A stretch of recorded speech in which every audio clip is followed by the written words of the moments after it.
What would Jesus do in my situation? Kalau mata kita tertuju pada Tuhan, apa-apakan Yesus? Tanya begini, dalam kondisi seperti ini, kalau Yesus sekarang yang alami, kira-kira Yesus akan lakukan apa ya? Menghadapi keadaan yang saya hadapi sekarang ini, kira-kira Yesus akan melakukan apa ya? Memang nggak bisa selalu applicable, nggak bisa selalu aplikatif.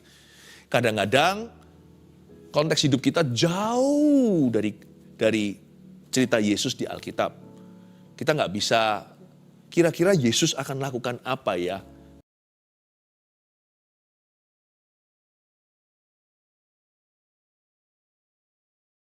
Seperti yang kau mau di sorga. Sampaikan sabdamu Tuhan, kami mendengar dan dengar-dengaran dengan Roh Kudus-Mu.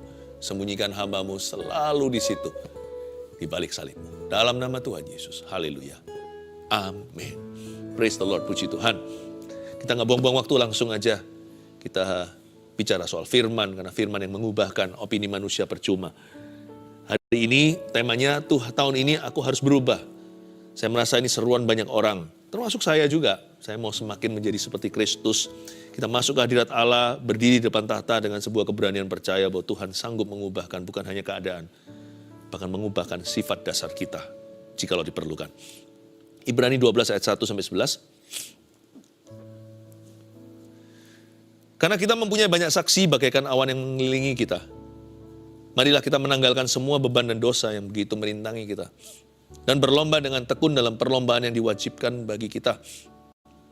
Marilah kita melakukannya dengan mata yang tertuju kepada Yesus, yang memimpin kita dalam iman, dan yang membawa iman kita itu kepada kesempurnaan, yang dengan mengabaikan kehinaan, tekun memikul salib ganti sukacita yang disediakan bagi Dia, yang sekarang duduk di sebelah kanan tahta Allah. Ingatlah selalu akan Dia yang tekun menanggung bantahan yang sehebat itu terhadap dirinya dari pihak orang-orang berdosa. Supaya jangan kamu menjadi lemah dan putus asa. Dalam pergumulan kamu melawan dosa, kamu belum sampai mencucurkan darah. Dan sudah lupakah kamu akan nasihat yang berbicara kepada kamu seperti kepada anak-anak? Hai anakku, janganlah anggap enteng didikan Tuhan. Dan janganlah putus asa apabila engkau diperingatkannya. Karena Tuhan menghajar orang yang dikasihinya, dan Ia menyesa orang yang diakuinya sebagai anak. Jika kamu harus menanggung ganjaran Allah, Allah memperlakukan kamu seperti anak. Di manakah terdapat anak yang tidak dihajar oleh ayahnya? Tapi jikalau kamu bebas dari ganjaran yang harus diderita setiap orang, maka kamu bukanlah anak, tapi anak-anak gampang. Selanjutnya, dari ayah kita yang sebenarnya kita beroleh ganjaran. Dan mereka kita hormati. Kalau demikian, bukankah kita harus lebih taat kepada Bapa segala roh supaya kita boleh hidup? Sebab mereka mendidik kita dalam waktu yang pendek sesuai dengan apa yang mereka anggap baik, tetapi Dia menghajar kita untuk kebaikan kita, supaya kita beroleh bagian dalam kekudusannya. Memang tiap-tiap ganjaran pada waktu ia diberikan tidak mendatangkan sukacita, tetapi duka cita. Tetapi kemudian ia menghasilkan buah kebenaran yang memberikan damai kepada mereka yang dilatih olehnya. Tahun ini aku harus berubah. Coba katakan pada diri sendiri, tahun ini aku harus berubah. Saya percaya tahun ini termasuk sebuah lomba. Perlombaan iman kita nggak berhenti. Kan kita belum mati. Saya percaya di depan ini adalah pertandingan. Kita bukan berlomba melawan satu dengan yang lainnya. Terutama kita bertanding melawan diri sendiri. Bisakah kita lampaui tahun lalu diriku itu? Bisakah saya menjadi lebih baik? Tapi bukan self-improvement. Tujuan akhirnya bukan saya jadi lebih baik. Apa bedanya sama orang dunia yang tidak percaya pada Tuhan? Semua orang juga mau jadi lebih baik. Jikalau bukan lebih sopan, mereka mau lebih berhasil, lebih sukses, lebih kaya dan sebagainya. Bukan itu perlombaan iman kita. Tapi tahun ini aku mau menjadi lebih seperti Kristus dibanding tahun dulu. Karena kita mempunyai banyak saksi ayat 1, bagaikan awan yang mengelilingi kita. Baru setelah itu marilah kita, baru kita berbuat sesuatu. What you see is what you get. Mata itu jangan melihat sembarangan. Anak kecil lihat papa mamanya. Papa mamanya teladan buruk, anak-anak itu biasanya juga tumbuh dewasa kurang mendapatkan teladan yang tepat. Biasanya mereka melihat orang tuanya kok begitu, akhirnya mereka tidak bertumbuh dengan baik. Anak muda, kalau melihat idolanya, meniru pakaian, baju, cara berdandan, cara berbicara, what you see is what you get. Semakin tua juga sama. Tanya pada dirimu sendiri, apa yang kau lihat setiap hari? Meskipun kita melihat segala sesuatu yang ada di sekeliling kita, jangan pandang segala sesuatu. Pilih-pilih apa yang Anda perhatikan. Tentukan inputmu, karena masukan akan menentukan pengeluaran. Input menentukan output. Kalau kita terus melihat yang negatif, niscaya cepat lambat kita jadi orang yang negatif pula, dan semua kenegatifan keluar dari hidup kita, dan bukan jadi berkat bagi orang lain, melainkan jadi sandungan. Karena kita mempunyai banyak saksi di sini, penulis Ibrani mengatakan, kamu itu tidak miskin kesaksian di sekelilingmu, orang-orang yang benar, orang-orang yang menyelesaikan pertandingan imannya, baik mereka yang hidup maupun mereka yang mati. Mereka itu adalah saksi, bagaikan awan yang mengelilingi kita. Kalau Anda dan saya bisa milih tahun ini, siapa yang kita lihat, siapa yang kita contoh dan teladani, pilihlah awan biru bukan awan kelabu. Fokus jangan yang negatif, fokus kepada yang positif. Tuh hamba Tuhan jatuh, orang Kristen sama saja, yang gak jatuh lebih banyak. Tuh orang Kristen kok begitu kelakuannya, ada satu langsung kamirlah seluruh adonan, kita jadi trauma sama semua anak Tuhan, padahal anak Tuhan yang berbuah-buah lebat dalam Roh Kudus dan kebenaran, tidak kurang-kurangnya. Gereja itu, wah gereja kok begitu, gereja yang tulus, gereja yang mengasihi Yesus sempurna nggak ada, tapi gereja yang bertumbuh dalam kasih karunia ada di sekeliling kita. Semua laki-laki sama aja karena mungkin keluarganya broken home, papa mama melewati perceraian. Nggak semua pernikahan demikian. Kalau Anda boleh pilih, mau awan biru atau awan kelabu, pilihlah awan biru. Itulah saksi-saksi Tuhan Yesus dalam hidupmu. Buku bacaan juga pilih-pilih, kalau ada yang suka baca buku ya. Pilihlah misalkan ada biografi atau tulisan orang-orang yang membawa dampak positif dalam kehidupan Anda. Terutama dari jari jemari orang-orang yang punya Roh Kudus di dalam hatinya. Orang-orang yang takut akan Allah. Kita mempunyai banyak saksi. Jadi kalau kita jadi orang negatif itu salah siapa? Bukan salah Tuhan, bukan salah orang lain. Salah kita sendiri. Ayo tahun lalu kita negatif. Tahun ini kita lebih positif. Tahun lalu kita mengeluh, tahun ini kita syukuri. Jangan terus hitung kurangnya apa, hitung berkatnya berapa. Count your blessings, name them one by one. Hitung satu persatu berkatmu. Apa yang ada padamu sekalipun itu sedikit dibanding apa yang dimiliki oleh orang lain atau tetangga kita. 5 roti 2 ikan di tangan Yesus memberi makan 5.000 orang. Kalau itu dipanjatkan dengan ucapan syukur kepada Bapa. Kita mempunyai banyak saksi. Bagaikan awan yang mengelilingi kita. Marilah kita menanggalkan semua beban dan dosa yang begitu merintangi kita. Berhenti di sana di 12b. Persis di ayat tengah-tengah. Ada sebuah ajakan untuk menanggalkan semua beban dan dosa yang begitu merintangi kita. Kalau dosa sih masuk akal lumrah. Dosa memang harus ditanggalkan. Ini beban apa ya? Apakah firman Tuhan itu bertele-tele, perlu sebut repetisi, redundant? Nggak perlu. Ayat firman itu nggak ada yang tumpang tindih. Kalau disebut beban, lalu dan dosa bukan atau, berarti dua-dua perlu ditanggalkan. Dosa nggak usah dibahas, semua kita sudah mengerti. Beban itu bukanlah dosa. Beban itu bukan apa yang benar atau apa yang salah. Segala sesuatu halal bagimu, namun tidak semuanya berguna. Makanya itu kita harus menggunakan hak pilih kita dengan lebih baik lagi tahun ini. We must pray, kita harus berdoa, minta sama Tuhan satu hati bijaksana. Untuk bisa membuat pilihan yang lebih baik atau pilihan lebih bagus dan pilihan yang lebih berguna di tahun ini dibanding tahun yang lalu. Ini nggak salah sih, nggak dosa. Tapi ini perlu nggak? Saya berdoa untuk diri saya sendiri, so I may have better judgment this year. Saya bisa punya judgment di sini, bahasa Inggris bukan penghakiman ya, tapi saya bisa punya penilaian lebih baik. I can make better calls, atau saya bisa membuat keputusan-keputusan yang jauh lebih efektif bagi diriku dulu sebelum bagi orang lain. Kalau saya bisa buat keputusan yang baik untuk saya bisa buat keputusan yang baik dan benar untuk orang lain pula. Marilah kita menanggalkan semua beban dan dosa yang begitu merintangi. Ternyata bukan hanya dosa yang bisa merintangi kita tahun ini, beban juga bisa. Pilih-pilih apa yang kau pikirkan. Kalau dulu kita terlalu luangkan banyak waktu untuk memikirkan apa yang orang lain katakan. Tahun ini aku nggak mau dibodohi lagi. Toh semua itu nggak memuaskan. Itu semua arahnya apa? Ujungnya sia-sia. Emangnya bisa punya nilai tambah apa dalam hidup saya? Bahkan tidak ada nilai kurangnya. Orang mau bicara lurus, mau bicara miring tentang kita, asal nggak terbukti, asal kita hidup benar, apa gunanya bagi kita? Pujian maupun hinaan tidak menambah sehasta.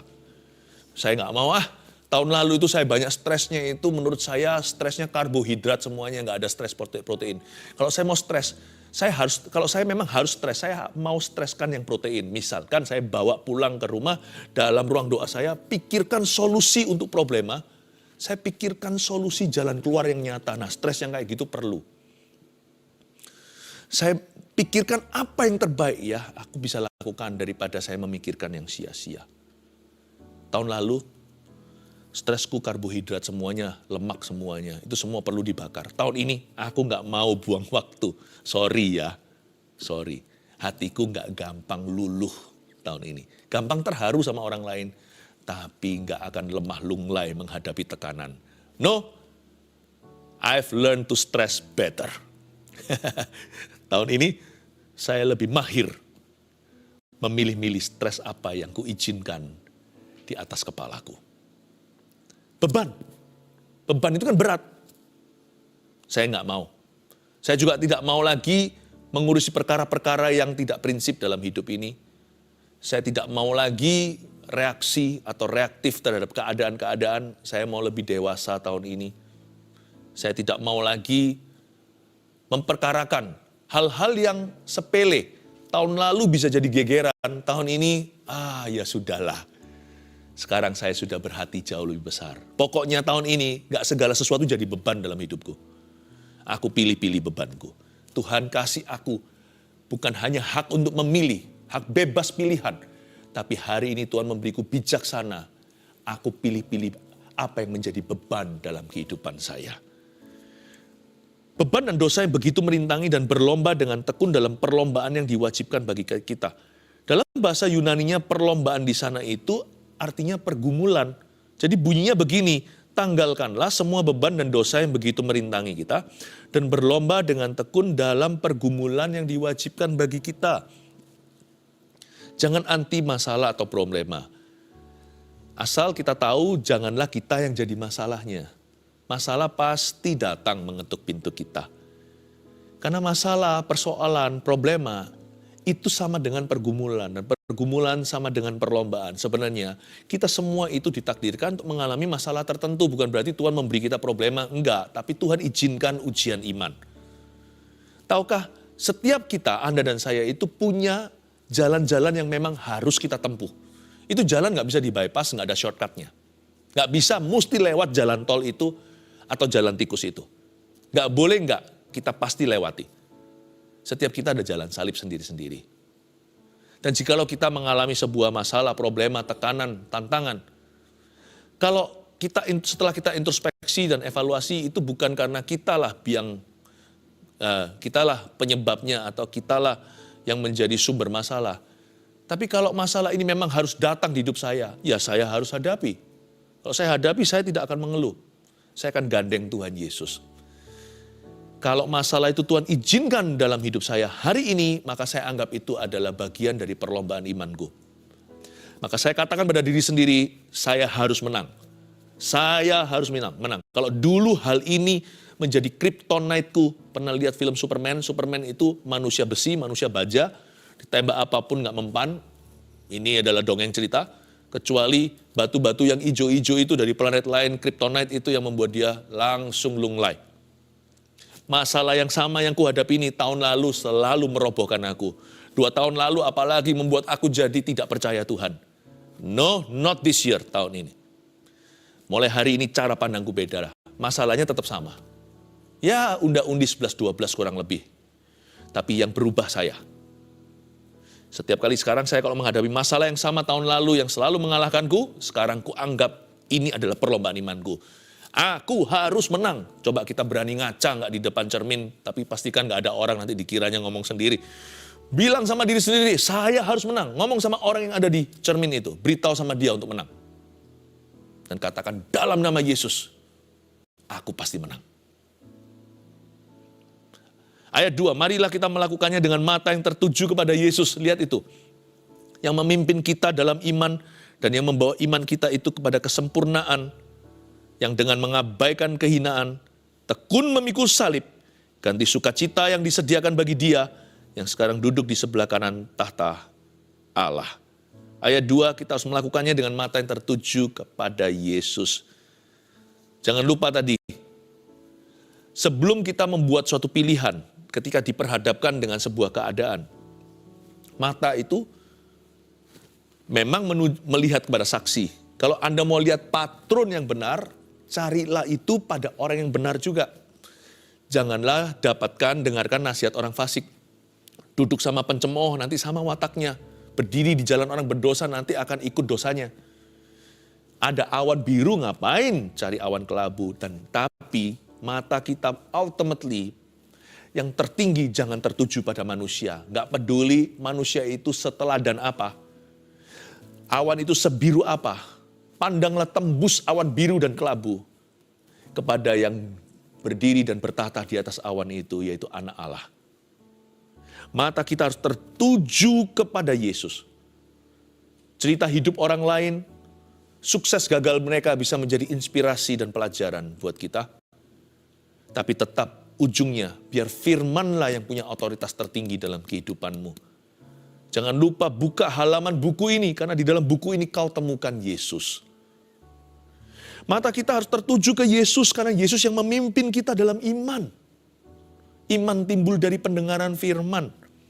Dan bukan hanya dia memimpin kita dalam iman itu, dia akan membawa iman kita pada kesempurnaan. Setiap kali kita diperhadapkan dengan sebuah keadaan, tanyalah sebuah pertanyaan jackpotnya. What would Jesus do in my situation? Kalau mata kita tertuju pada Tuhan, apa-apa kan Yesus? Tanya begini, dalam kondisi seperti ini, kalau Yesus sekarang yang alami, kira-kira Yesus akan lakukan apa ya? Menghadapi keadaan yang saya hadapi sekarang ini, kira-kira Yesus akan melakukan apa ya? Memang nggak bisa selalu applicable, nggak bisa selalu aplikatif. Kadang-kadang konteks hidup kita jauh dari cerita Yesus di Alkitab. Kita nggak bisa, kira-kira Yesus akan lakukan apa ya?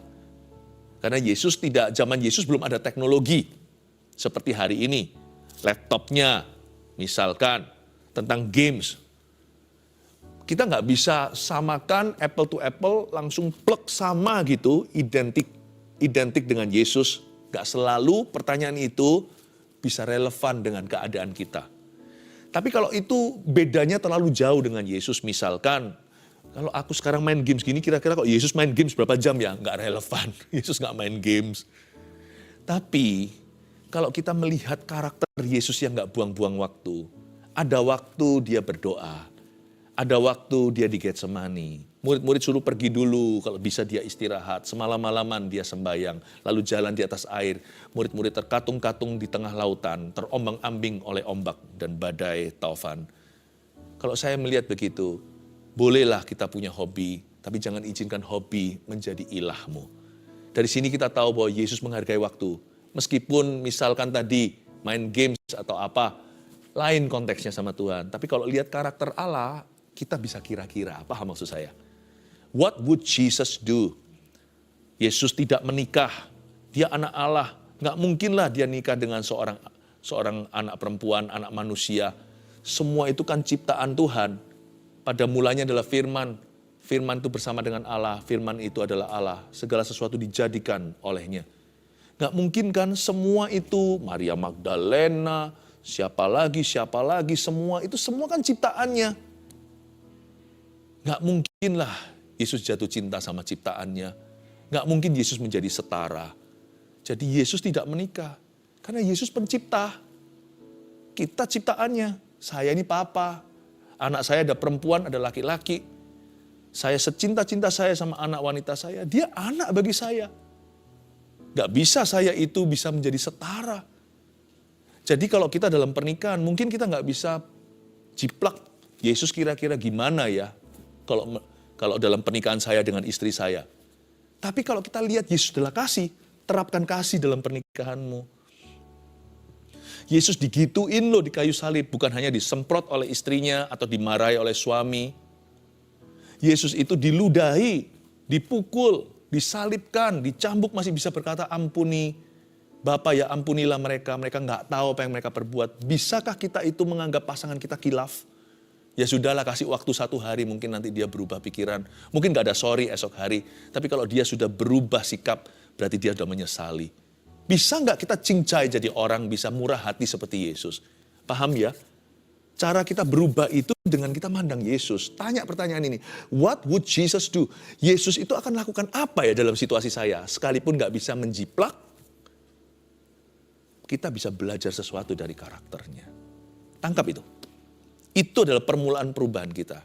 Kalau kita hidup dengan standar diri sendiri, wah, anything you feel, segala sesuatu yang kau rasakan, itu yang kau jalankan. Tapi kalau kita hidupnya itu seputar berporos pada Yesus Kristus, hidup kita niscaya pastilah akan berubah perlahan-lahan. Ayat yang ketiga, ingatlah selalu akan Dia. Suruh ingat sama Yesus nih, yang tekun menanggung bantahan yang sehebat itu. Memang hebat, saya tadi ceritakan kan, tentang penyaliban. Dia mendapatkan menanggung bantahan yang sehebat itu terhadap dirinya dari pihak orang-orang berdosa, supaya jangan kamu menjadi lemah dan putus asa. Kita disuruh ingat Yesus, ingat akan Dia, yang tekun menanggung bantahan sehebat itu. Sekejam itu, sengawur itu. Bantahan terhadap dirinya dari pihak orang-orang berdosa, orang-orang yang salah dan menyalahi Dia. Supaya kamu jangan menjadi lemah dan jangan jadi putus asa. Di sini ayat ini memberitahukan kepada kita agar hati kita itu senantiasa tabah.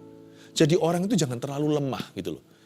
Ada ayat yang meskipun ada ayatnya, biarlah yang lemah berkata ku kuat. Kan ujungnya bukan terus lemah tapi menjadi kuat.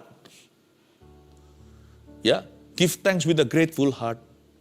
Bukankah begitu? Yesus yang kaya menjadi miskin supaya kita yang miskin menjadi kaya. Ini bukan bicara soal harta dunia. Dia yang kuat menjadi lemah, melemahkan diri hingga penyalipan, hingga mati di tangan manusia supaya kita yang lemah menjadi kuat kan? Jangan mentang-mentang kita lemah terus kita maunya lemah terus. Lemah itu harus progres maju. Memang kita lemah, Dia kuat. Dalam kelemahan kita, Dia menjadi kuat, betul.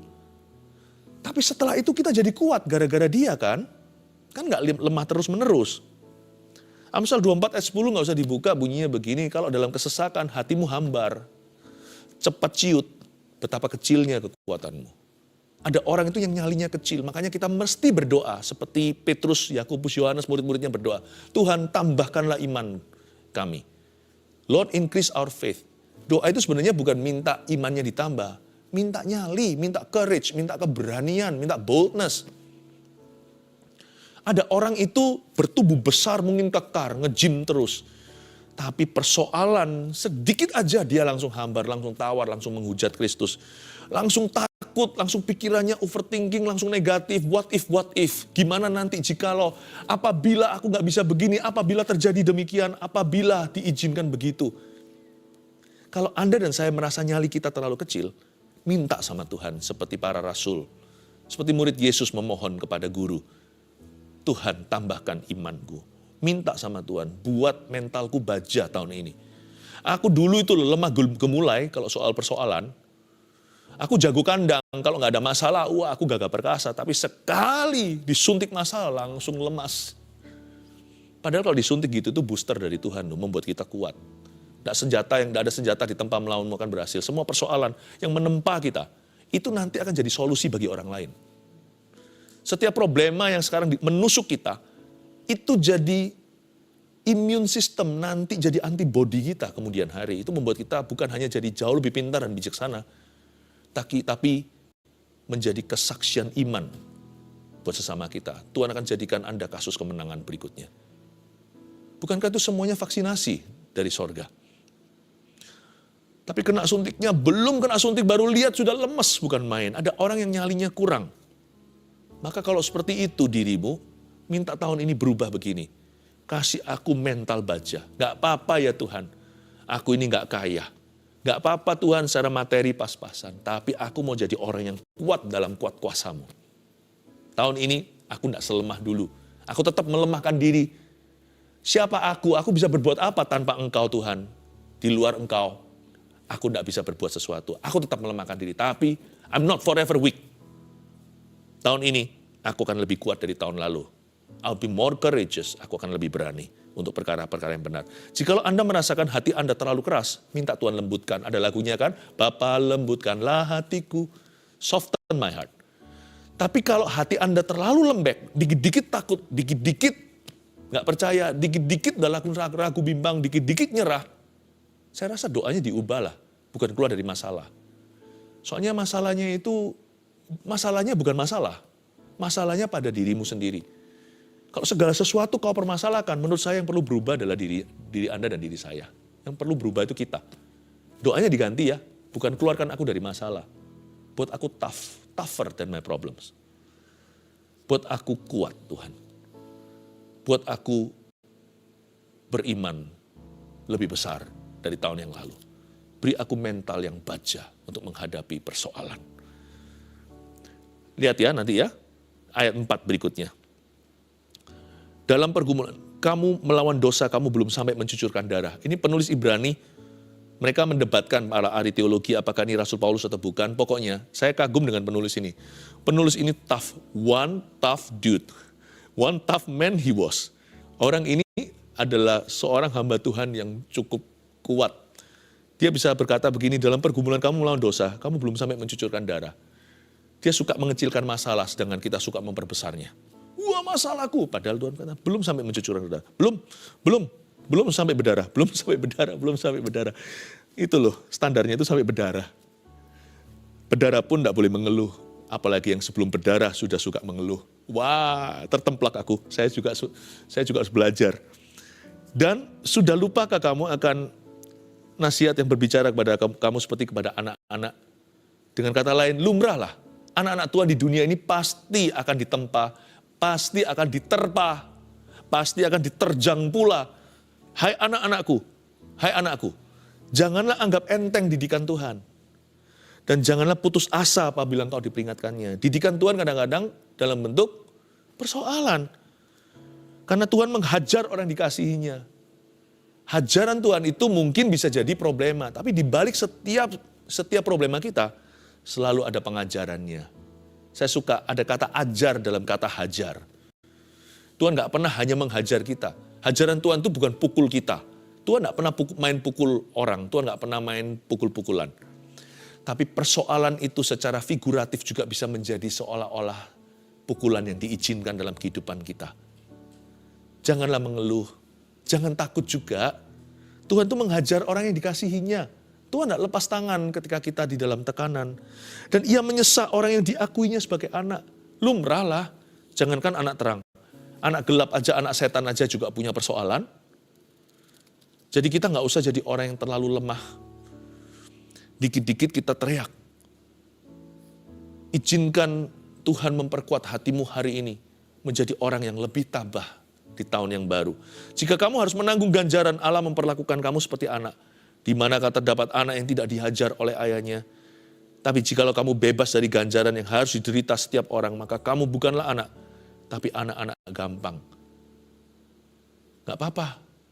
Kita pokoknya bilang sama Tuhan, Tuhan aku boleh punya problema hari ini. Tapi aku tahu ya Tuhan, selama aku adalah anak-Mu, aku tidak takut bahaya. Sebab tongkat dan gadamu, itulah yang menghibur aku. Selanjutnya, dari ayah kita yang sebenarnya kita beroleh ganjaran dan mereka kita hormati. Kalau demikian, bukankah kita harus lebih taat kepada Bapa segala roh supaya kita boleh hidup? Saat dalam persoalan, pikirkan satu aja. Yang penting saya taat. Yang penting pokoknya aku tidak mendukakan hati Tuhan. Urusan nanti gimana hasil akhirnya itu Tuhan yang tahu. Tapi skor sementara di tangan saya. How do I obey Christ today? Bagaimana saya mentaati Kristus dan firman-Nya. Jangan urusi hasil akhirnya. Anda dan saya hanya urusi perolehan sementara. Sehari demi sehari, setiap hari, setiap sifat, Tuhan mengubah kita. Responi Tuhan, jangan reaksi pada keadaan. Perolehan sementara itu adalah kesusahan sehari untuk sehari. Yang penting pokoknya hari ini, aku hidup benar di hadapannya. Yang penting apapun terjadi, aku ada di poros kehendak Allah. Saya mending diombang-ambingkan di tengah lautan, tapi saya menuruti perintah Yesus, suruh pergi ke seberang dalam perahu itu, daripada saya jalan darat aman-aman, tapi nggak ada Tuhan. Sebab mereka mendidik kita dalam waktu yang pendek sesuai dengan apa yang mereka anggap baik, tapi Dia menghajar kita untuk kebaikan kita, supaya kita beroleh bagian dalam kekudusannya. Look at that. Asal Tuhan yang pegang tangan. Asal Tuhan pegang tangan saya, mau dibawa kemana aja nggak apa-apa. Saya tahu ujungnya adalah kekudusan dan kemenangan. Memang tiap ganjaran pada waktu diberikan tidak mendatangkan sukacita, tetapi duka cita. Tetapi kemudian, kalau Anda baca kemudian itu berarti perlu kurun waktu. Tidak langsung immediately atau instan. Tapi kemudian kalau saya tidak mengerti hari ini, ya besok. Kalau nggak besok ya lusa, kalau nggak ya minggu depan, kalau nggak bulan depan, tahun depan. Pokoknya cepat lambat suatu hari saya akan menoleh ke belakang dan saya akan paham kenapa Tuhan izinkan episode itu dalam hidupku. Tapi jangan tuduh Tuhan yang cobai aku. Bukan. Tapi kalau kita sudah diperhadapkan, ya hadapilah. Tapi kemudian Ia menghasilkan buah kebenaran yang memberikan damai kepada mereka yang dilatih olehnya. Garis bawahi, buah kebenaran yang memberikan damai. Buah kebenaran yang memberikan damai. Buah kebenaran, hasil akhirnya nih, skor terakhirnya, buah kebenaran yang memberikan damai. Apa itu? Pemakaian Allah. Saya tahu hasil akhirnya ini. Lewat semua episode yang kulalui, Tuhan akan sangat memakai saya tahun ini. God will use me. 3 poin ini sebagai rangkuman kita, catat baik-baik. Tahun ini aku harus berubah. Pengertiannya begini. Ini yang harus kita lakukan. 1, buatlah pilihan-pilihan hidup yang lebih baik. Ya, tahun ini aku harus berubah. Dimulai dari mana? Dimulai dari kita membuat pilihan-pilihan hidup yang lebih baik. Pertanyaannya, jangan selalu, ini betul atau salah? Ini dosa apa enggak? Bukan itu. Tapi pilih, apa yang baik, apa yang lebih baik. Pilihlah yang lebih baik, kalau bisa yang paling baik.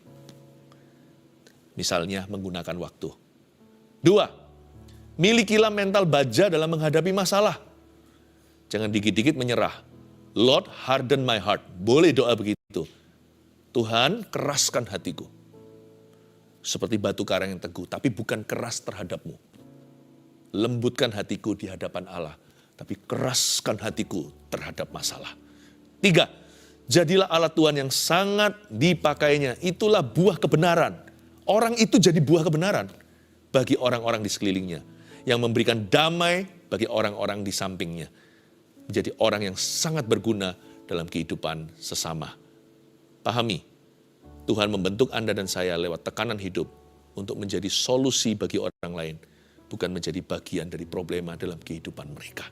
Tuhan sedang merajut His servants atau hambanya. Tahun ini kita harus berubah, sebab Tuhan mau memakai kita. Mari kita datang menyembah kepada Tuhan. Kita nggak sama lagi seperti dulu. Mari kita akui ini dalam lagu. Mari kita bawa hidup kita. One touch from the Lord, jamahan dari Tuhan, sanggup mengubah sifat dasar kita. Haleluya. Tetap terangkat. Terimalah berkat dari Allah Bapa, Putra, Roh Kudus yang sanggup mengubahkan segala keadaan. Terimalah perubahan mulia menjadi seperti Yesus dalam segala perkara. Tuhan cinta keluarga Saat Teduh. Pergilah membawa sejahtera. Dalam nama Yesus, amin. Love you. Bye-bye.